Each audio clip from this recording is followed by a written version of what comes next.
નમસ્કાર, હું છું આપનો મિત્ર ભાવિન પરમાર. આપણને બધાને ખબર છે કે પંચમહાલ જિલ્લાના કાલોલ તાલુકાનો જે મિશન મંગલમ શાખા છે તે છેલ્લા કેટલાક સમયથી વિવાદમાં છે. મિશન મંગલમ શાખાના જે ટીએલ મહિલા અધિકારી છે દીપ્તિબેન, એ તો વિવાદમાં હતા જ. કેટલાક ગામોની અંદર જે મંડળો ચાલે છે, સખી મંડળો ચાલે છે, એ મંડળોમાંથી જે પૈસાની માગણી કરવામાં આવતી હોય છે તેવા તેમના પર આક્ષેપો થતા હોય છે. આક્ષેપો થવાની સાથે સાથે પંચમહાલ જિલ્લા સાંસદ, ધારાસભ્ય અને લાગતા વળગતા અધિકારીઓને જે મંડળો છે એ બહેનો દ્વારા રજૂઆત પણ કરવામાં આવતી હોય છે.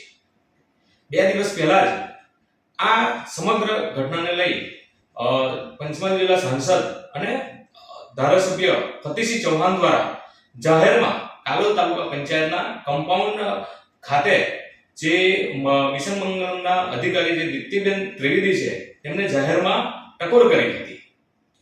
સાથે સાથે કેટલાક જે બેંક સખી છે તેમને છૂટા પણ કરવામાં આવ્યા હતા અને એમનો પગાર પણ રોકી દેવામાં આવ્યો હતો. એ બહેનો દ્વારા એવું પણ કહેવામાં આવ્યું છે કે જે બેંક સખી હોય છે તે જે ગામડાના જે મંડળો ચાલતા હોય છે એ મંડળોની અંદર જે કમિશન ઉઘરાઈને જે આપવામાં તેમના દ્વારા આ લોકો સુધી પહોંચાડવામાં નહોતું આવતું, એના કારણે એમને છૂટા કરી દેવામાં આવ્યા હતા. સાથે સાથે વાત કરીએ તો કાલોલ તાલુકાનું જે વિસડા ગામ છે ત્યાં 20 થી 22 જેટલા જે સખી મંડળો ચાલે છે એ સખી મંડળોની જે બહેનો છે એ બહેનો દ્વારા પણ આક્ષેપ કરવામાં આવે છે કે દીપ્તિબેન સાથે જે સીસી છે હેમાબેન જે છે હેમાબેન દ્વારા પણ જે કહેવાય કે ખુલ્લે આમ પૈસાની માંગણી કરવામાં આવે છે. કોરા ચેક પર જે રિવોલ્વિંગ ફંડ હોય છે એવું પણ જાણવા મળ્યું છે કે બહેનો દ્વારા 30,000 નું જે આરએફ રિવોલ્વિંગ ફંડ જે આવતું હોય છે તેમાંથી 10,000 રૂપિયા જે છે એમને માંગણી કરવામાં આવતી હોય છે. અને કોરા ચેક પર બહેનો દ્વારા જે મંડળના પ્રમુખ ઉપપ્રમુખ હોય છે એમના પાસે જે કહેવાય કે કોરા ચેક પર સાઇન કરી અને માંગવામાં આવતી હોય છે. અને જો બહેનો આ ફંડ ના આપે, આ પૈસા ના આપે તો તેમનું કામ રોકી દેવામાં આવતું છે. સાથે સાથે 2,000 રૂપિયાની પણ માંગણી કરવામાં આવતી હોય છે. ઘણી જે બહેનો છે એમને આપ્યા પણ છે, કારણ કે બહેનોને કામ કરાવવું પડે છે. પરંતુ આ જે અધિકારી છે દીપ્તિબેન ત્રિવેદી અને જે હેમાબેન, મારે તમને એ કહેવું છે કે તમે ભગવાનથી ડરો અને તમે કોની છત્રછાયા નીચે આટલું બધું જે ભ્રષ્ટાચાર કરી રહ્યા છો. વારંવાર રજૂઆત કરવા છતાં જિલ્લાના જે અધિકારીઓ છે, તાલુકાના જે અધિકારીઓ છે, કોઈ એમના ઉપર કોઈ પણ એક્શન લેતા નથી. જે બહેનો છે, જે સખી મંડળની જે બહેનો છે, અંદરની ઓડિયો પણ વાયરલ થઈ રહી છે કે આવી જે ભ્રષ્ટ જે અધિકારીઓ છે, બરાબર, એમની ઉપર જિલ્લાના જે અધિકારીઓ છે એ કોઈ એક્શન કેમ નહીં લેતા. વધુ જે વિગતો છે એ આપણે આગળના જે વિડિયો છે એના દ્વારા જાણીશું. Bhavin Parmar, BNT news, Gujarat. હું નેસડા ગામની વતની છું અને મારું શિવમ મિશન મંગલમ મંડળ છે. એમાં અમે 10 બહેનો છે.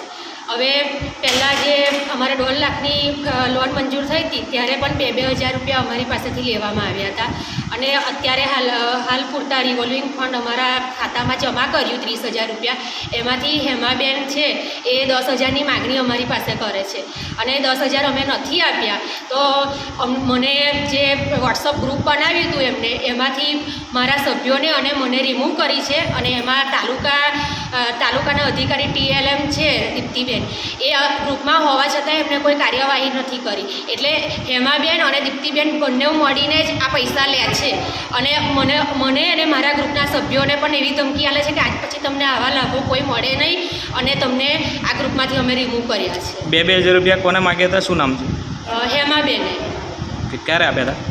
એ તો જ્યારે અમારે 1.5 લાખની લોન મંજૂર કરી હતી એના પહેલાં આપ્યા હતા. પછી અમારી 1.5 લાખની લોન મંજૂર થઈ હતી.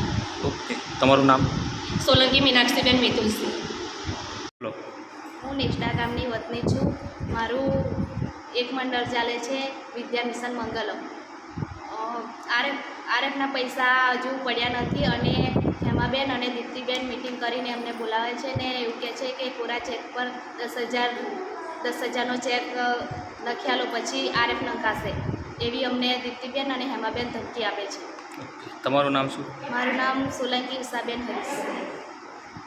હેમાબેન આવ્યા હતા તો અમારે મારી જોડે 500 રૂપિયા લીધા કે વીઓની ફી છે અને હજુ વીઓની રસીદે નહીં આપી કે તમને રસીદ આપીશું પણ આપી નહીં અને હજુ એની કોઈ ગ્રાન્ટે નહીં આવી. અને બીજી વાત કે અમે 5 પથરા મિટિંગ હતી તો કે તમે નાસ્તો આપી દો, મારે નાસ્તાની દુકાન છે, ભજીયા સમોસા ને પકોડા બનાવું છું, તો કે તમે નાસ્તો આપી દો હું તમને પૈસા આપી દઈશ. તો બધા સાધનોવાળાને બધાને ભાડા બી આપી દીધા અને બધું થઈ ગયું.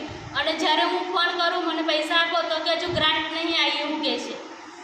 કે આજે 500 રૂપિયા જે લીધા હતા ક્યારે લીધા હતા?